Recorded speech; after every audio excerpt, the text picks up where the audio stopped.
the daughter's curtsy. I the gloves. The gloves went on last. That was the rule.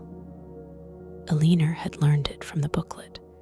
12 pages of cream cardstock tucked inside a monogrammed envelope that arrived the previous October, when the azaleas were still blooming, and her mother had cried a little at the kitchen table.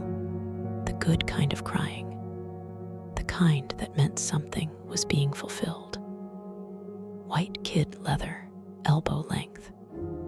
Applied after the gown is fastened, before the bouquet is received. The order of things mattered. The order of things was the thing. She worked the left glove up in careful increments, smoothing the seams between her fingers, and watched herself in the mirror with the detached attention of someone observing a stranger perform a familiar task. The girl in the mirror was lovely. She had always been told so. She had been told it the way one is told the weather or the time, as simple fact, useful for planning. Leather was tight over her knuckles. She had noticed at the third rehearsal that all the gloves were slightly too small. Mrs. Hartwell had waved this off as a matter of proper form. A glove that fits loosely, she had said, with the tone of someone delivering scripture, is a glove that says something about the woman wearing it. Alina had not asked what exactly it said. The booklet was full of such aphorisms, and she had learned not to pull at their threads. They unraveled into rooms she wasn't ready for. Downstairs, her father was having his fourth bourbon. She could tell by the particular quality of his laughter, slightly unlatched, generous in a way he was not when sober. He would present her tonight with great ceremony and genuine emotion, and both of these things would be, in their way, entirely about him. She did not resent this. Resentment required the belief that something could have gone differently, and Alina had been given no particular reason to believe that. She looked at herself one more time. The dress was extraordinary. She would give them that. $700 of silk organza, boned at the waist, layered to the floor in graduated petals that caught the light and shifted. Her mother had called it ethereal. Her grandmother, who had flown in for the occasion and who said very little that wasn't pointed, had said it made her look like something being offered up. Alina had thought, yes, she had thought, that is exactly right. Roman II, the institution, the Magnolia Cotillion, had been held every January since 1887, with a single interruption for the influenza pandemic of 1918, which the organization's official history referred to with characteristic delicacy as a year of reflection. The ballroom of the Aldrich Hotel had hosted every presentation since 1923, when the association moved from the Whitmore estate after the Whitmore family's particular misfortunes. The official history did not elaborate on the misfortunes. Alina had looked them up. She had found a newspaper archive, water-damaged, scanned imperfectly. The eldest daughter, a debutante herself, who had been discovered in the garden 3 days after her presentation in a state the 1923 Herald described only as consistent with great distress. The family had donated the ballroom after.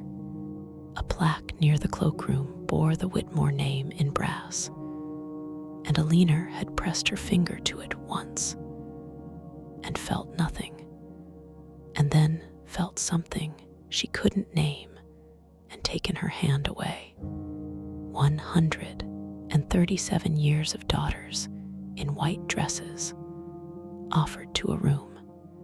Mrs. Hartwell had been coordinator for 22 of those years. Before her, her mother, for 31. Before that, a woman named Genevieve Lafour, who had reportedly conducted rehearsals with a riding crop, and who appeared in no photographs despite presiding over the cotillion for 4 decades. Alina had found one reference to her in a personal letter, digitized by a university archive.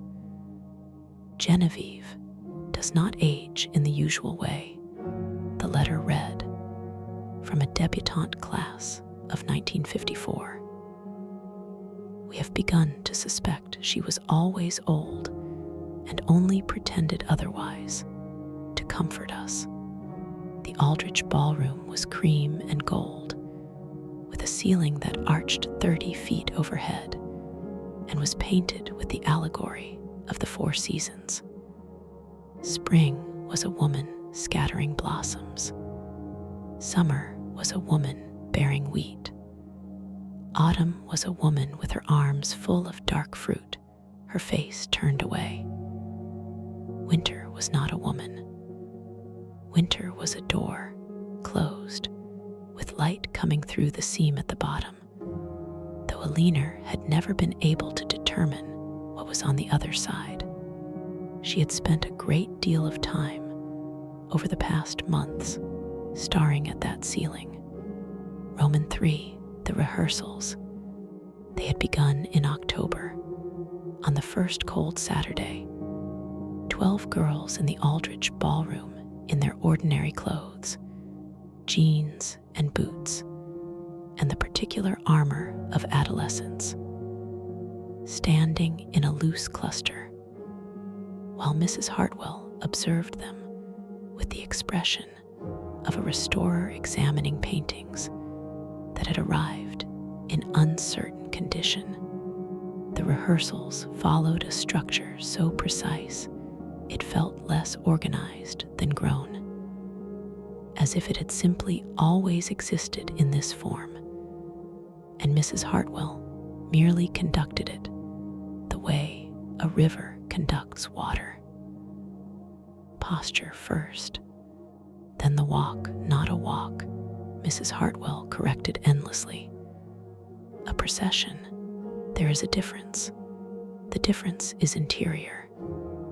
Then the curtsy, the infamous Texas dip, which required a descent so deep the right knee nearly grazed the floor, and the bouquet had to be held perfectly level throughout, or the whole thing collapsed into something merely athletic.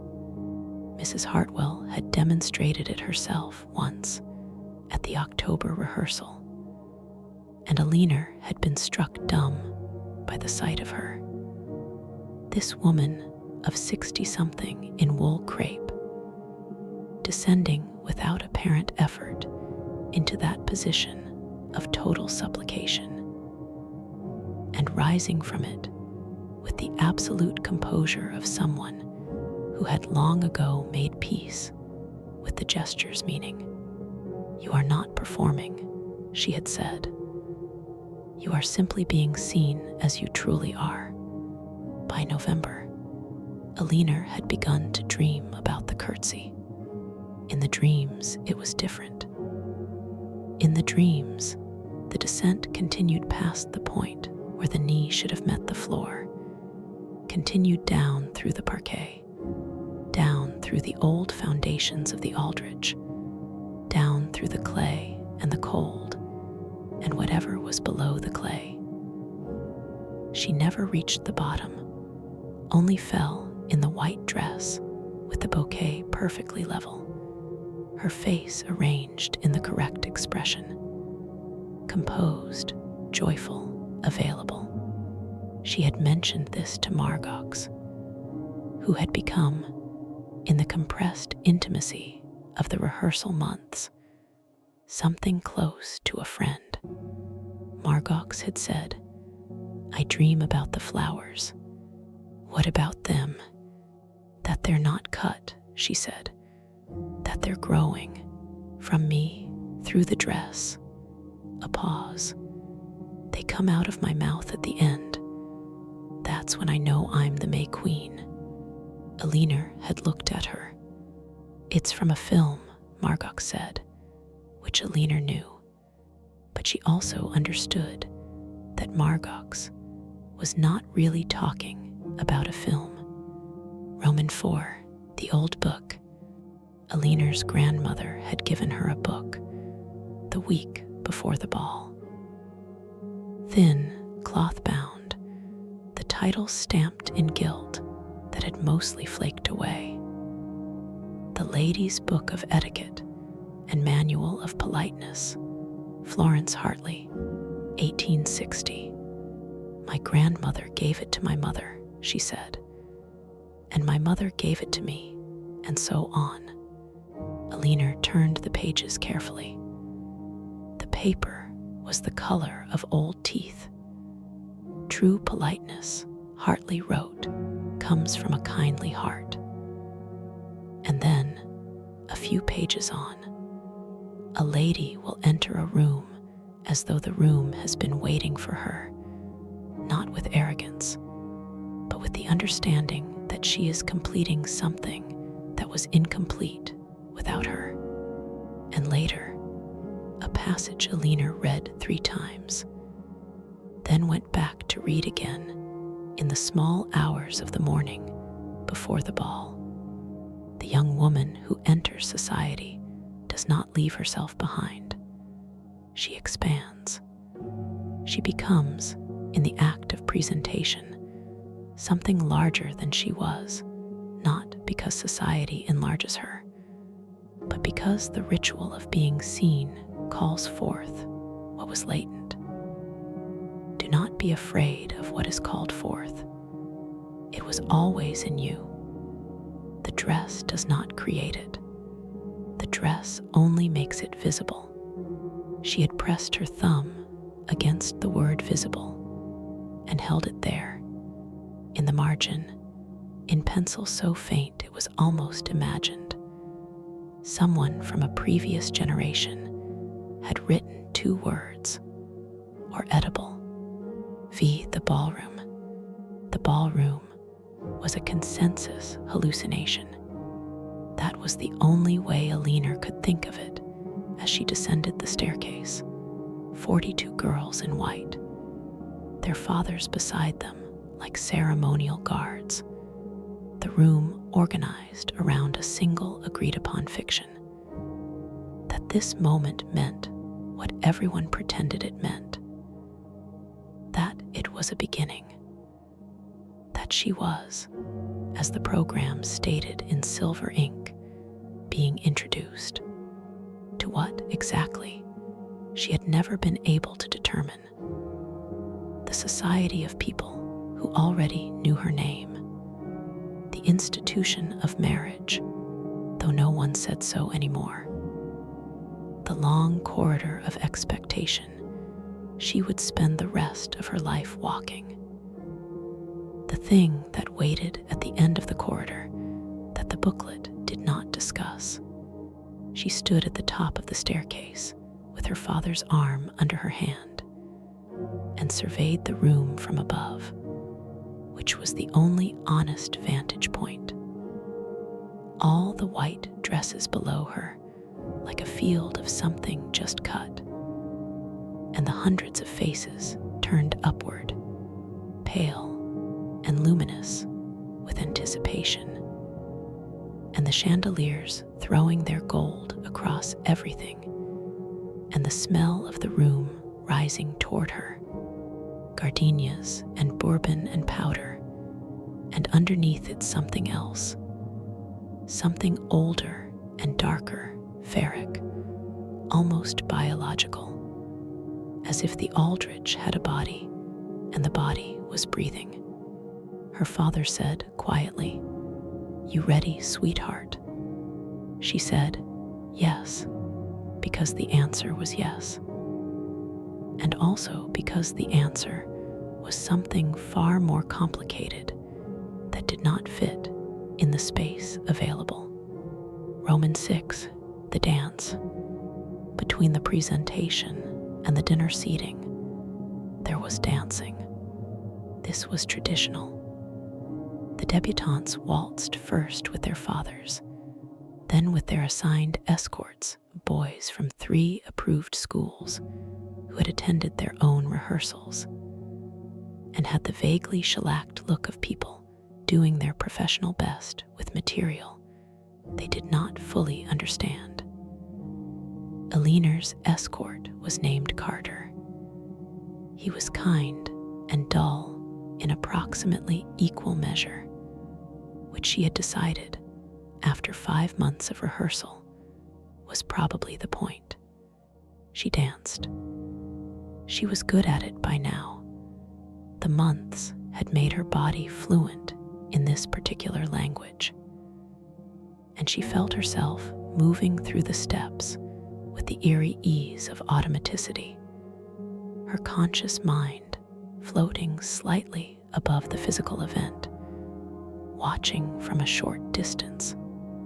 Across the floor, she could see Margox, who moved differently from the other girls. Not incorrectly, she knew all the steps, had always known them, but with something underneath the steps that wasn't supposed to be visible. A quality of listening, as if the music were telling her something specific. The dancing lasted an hour. Then it lasted longer. Elinor became aware, slowly, that something was different about this portion of the evening, that the usual schedule, which she had memorized to the minute, had continued past its appointed end, that Carter had been gently redirected to the edges of the floor by attendants she didn't recognize, that the debutantes were now dancing only with each other, and that Mrs. Hartwell was standing at the far end of the room with her hands clasped, and her face wearing an expression Elinor had never seen on it before. Not the usual professional composure, but something that might have been, in a different face, relief.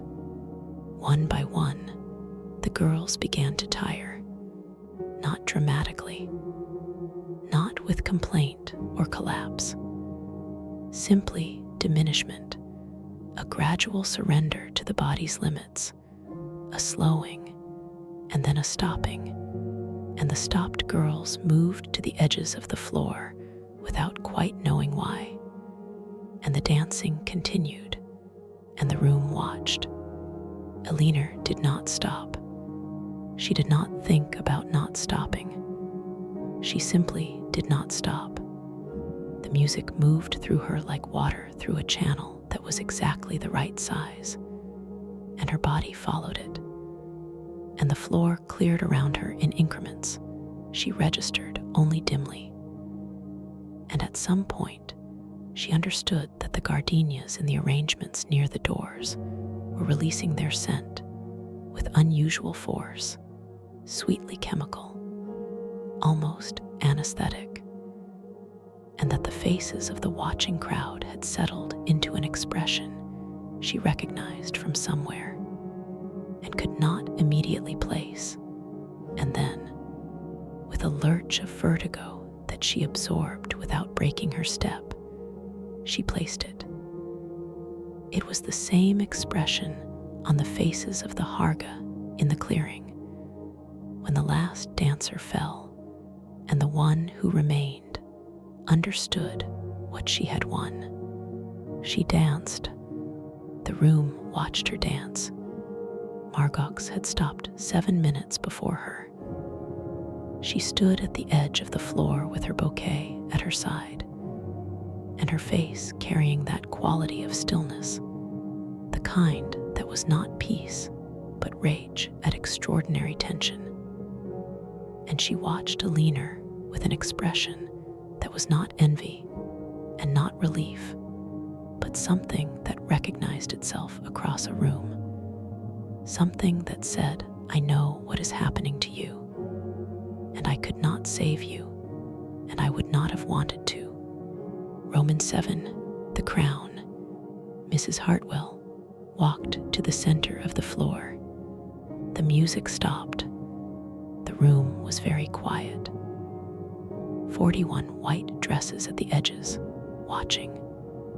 The fathers somewhere behind them, their drinks held loosely, their faces wearing the ceremonial emotion that had been building all evening toward this, its proper expression and release. Alina stood in the center of the parquet, breathing, her bouquet still perfectly level.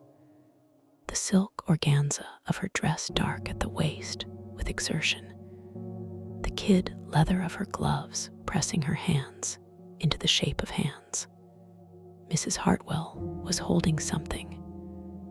A crown, but not the rhinestone affair Alina had imagined from the rehearsal descriptions.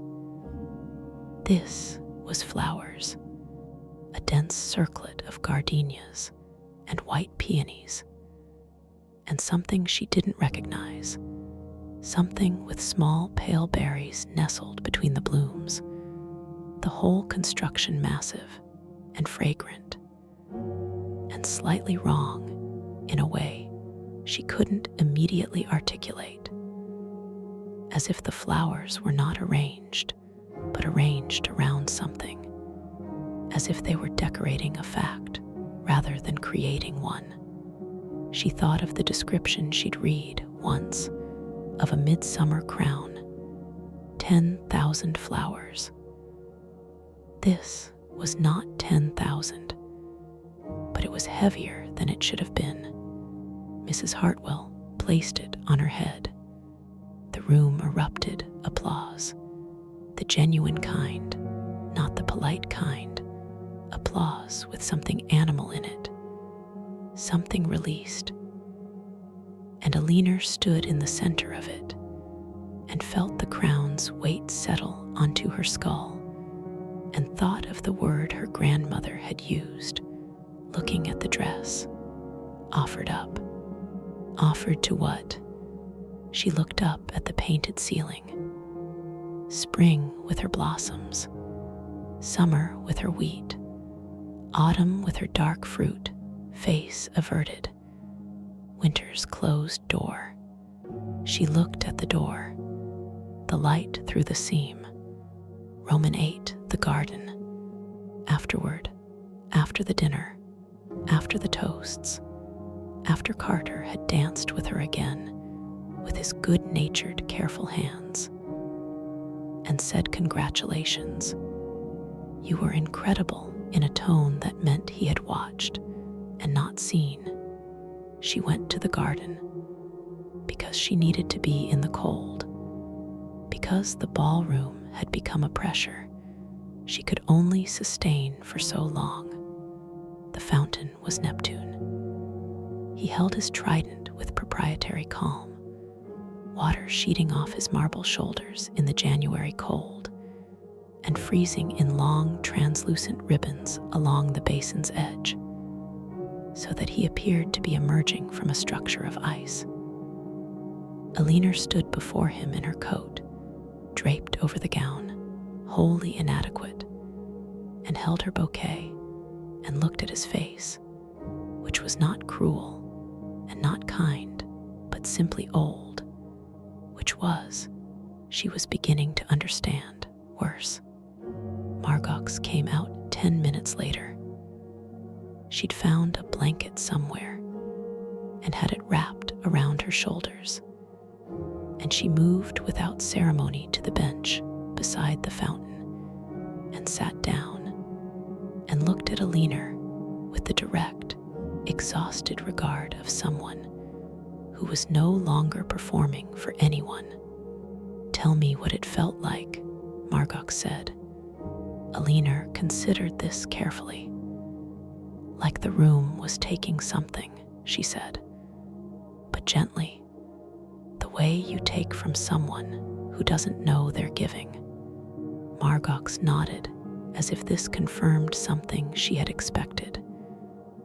They almost chose me, she said. 2 years ago, at the juniors' cotillion, I could feel the thing, the pull of it. I let myself stumble, deliberately. She paused. I've wondered every day since if I was a coward. Were you? I don't know. I'm standing in a garden in the cold instead of wherever you're about to go. So maybe I was just practical. Alina looked at the crown she was still wearing. She had forgotten she was wearing it. The flowers had begun to soften slightly in the cold, the petals losing their crispness, and something from inside the circlet was staining her fingers where she'd reached up to touch it. Not dark, not dramatic, just a faint umber seeping through the kid leather, the color of old copper or autumn water. She pulled her hand down. Where am I about to go? She said. Margox said nothing for a long time. The fountain ran. The ice grew at Neptune's feet in slow increments. My grandmother told me about a girl, Margox said finally, from the 1954 class. She won that year, stood at the end after everyone else had stopped dancing. She danced for 3 hours, they said, which isn't possible. But that's the number, and they crowned her. And she was perfectly fine at dinner, and perfectly fine for the rest of the evening, and perfectly fine for approximately 3 weeks after. And then she was not perfectly fine. A long silence. Alina turned back to Neptune. His face was patient and impassive and very old. What happened to her? Nothing dramatic, Margox said, and this was somehow worse than anything dramatic would have been. She married well. She raised 3 daughters. She chaired committees. She was, by every available account, an exemplary woman. A pause. But the people who knew her before said she wasn't the same. That something in her was quieter. Not sad, exactly. Not diminished. Just, she paused again, searching, as though there was a room inside her that had been emptied and was now being used for something else. Something the house needed. Alina thought about the Whitmore daughter, 1923. Consistent with great distress.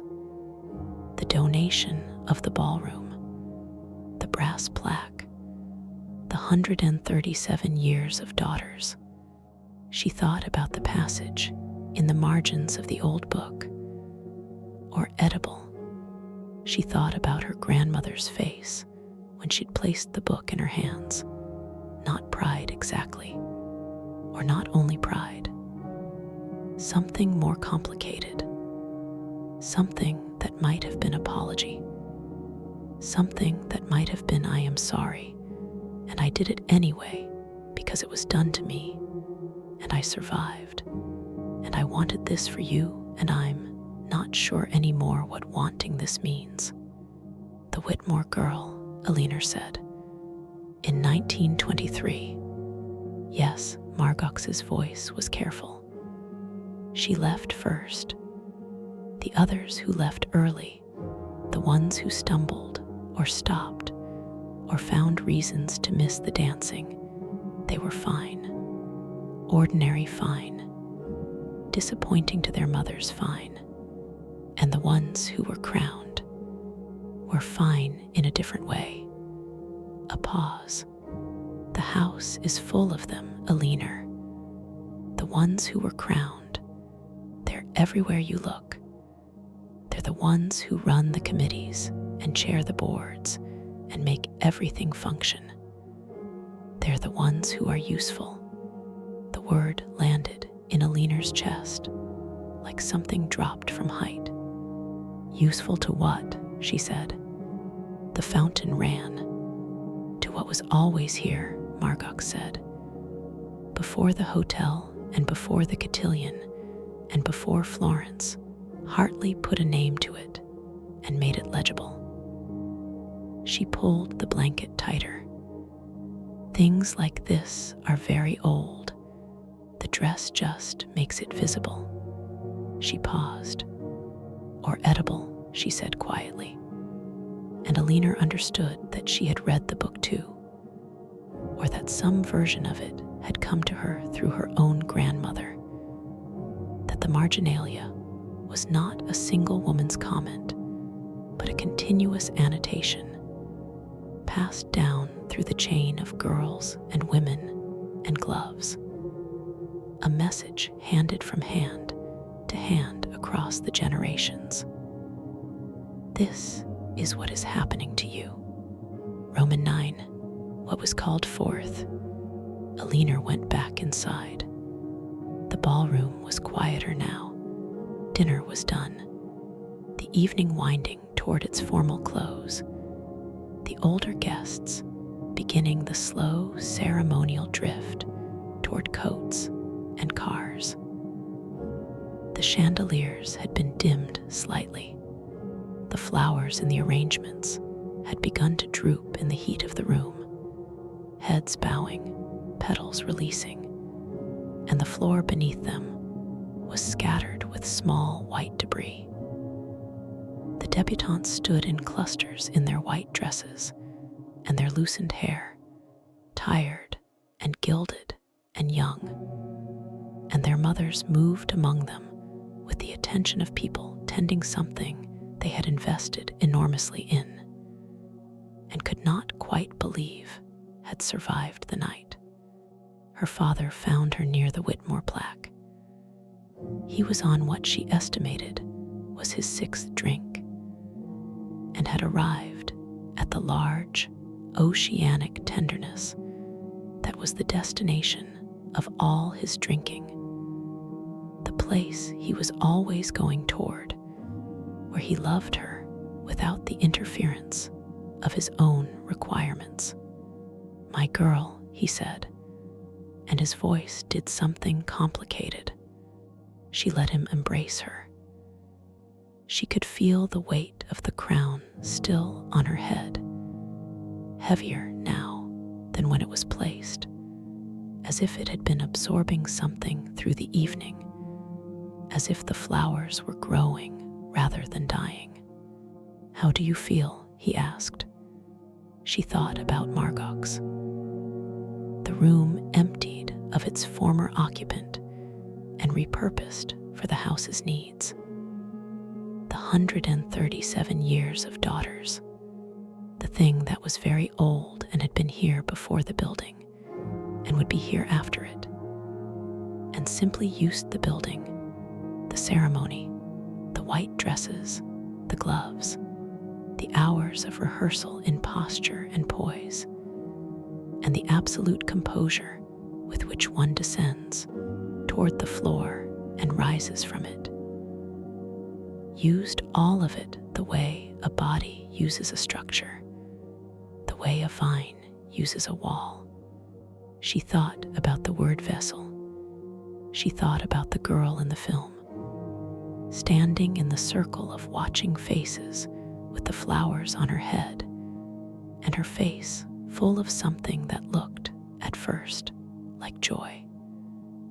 And then, if you looked longer, like the expression of someone who has set down an enormous weight and does not yet understand that their hands have changed in the carrying of it. She thought about the smile.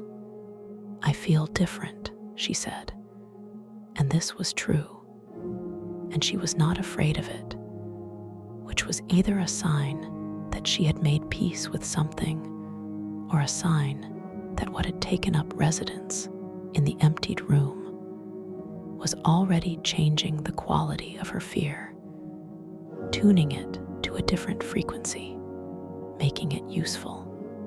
Her father beamed. "You were magnificent," he said. "Your grandmother would be." "I know," Elinor said. Across the room, Margox was watching her. Elinor met her eyes. Between them passed the look she had been thinking about since it first appeared at the earlier rehearsals.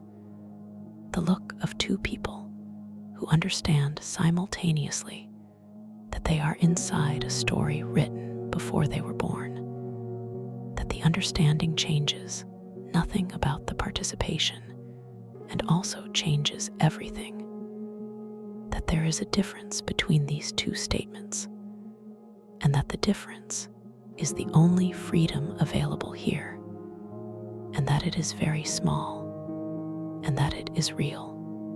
Margox raised her glass. Elinor raised hers. X the door.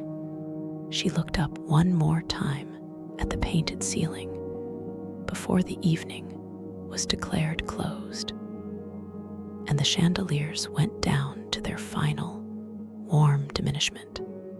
Spring, summer, autumn, winter's door, the light through the seam was the same as it had always been, constant, neither warm nor cold, informative without being legible.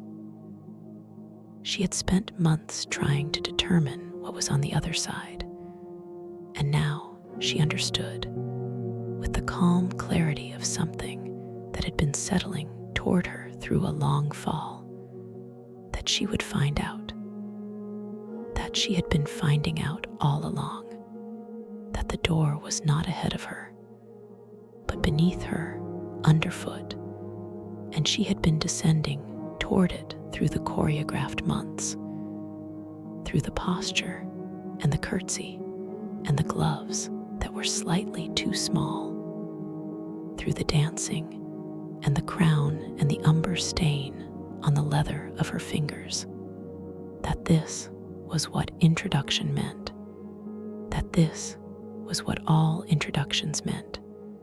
The lights went down. She was magnificent. The room had always been waiting for her.